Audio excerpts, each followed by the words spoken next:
What's the biggest game that you played in with the Rangers youth team? That would be against Celtic. We played them in the Glasgow Cup final. We actually played them.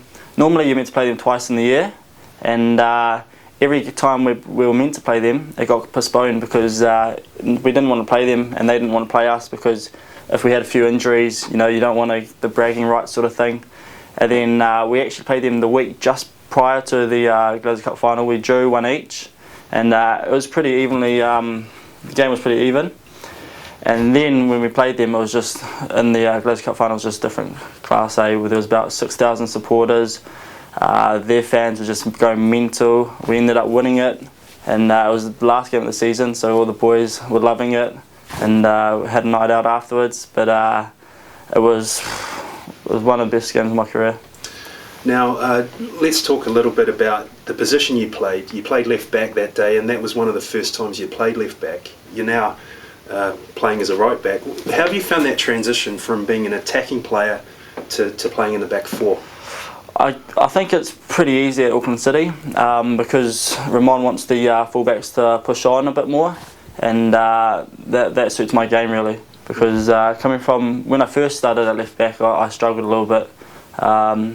I played in that Glasgow Cup final, was probably the second or third time I ever played there, and it was one of my better games. But before that, I struggled, and it's just the defensive side that I still need to work on. And if I keep improving that, then I can see myself playing there for a long time.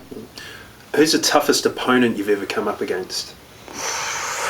I would say in training, I used to train with Pedro Mendes at Rangers. He would come train with the reserves, or we'd go up and train with him every now and then. And he was just different class. Like, you'd try to stay with him, and he was just so smart on the ball, technically, left and right foot. Couldn't get near him.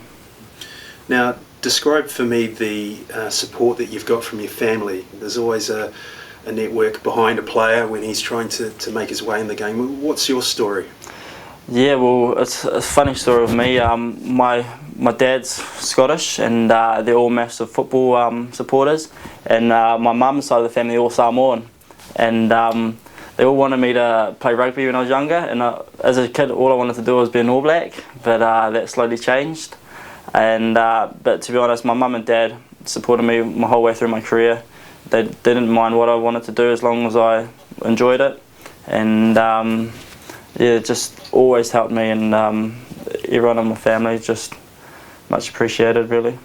Let's talk about your international experience. You're part of a very good side that went to Nigeria and did well. What are your memories of that tournament? That was it was different, if I can put it like that, because for me, I'd never seen anything like it. Just the different cultures, and you'd go down the street and they were just so poor, and your bus would drive past and they'd have about 2,000-3,000 people just stop and just chase down the bus, and you had security everywhere with guns, and it was just different, a lot different to what I expected. You enjoyed a lot of success though with going undefeated in the group stage. Yep. What was that like to achieve decent results? It was, well, going in there, that was our goal, and realistically, no one really thought we could do it.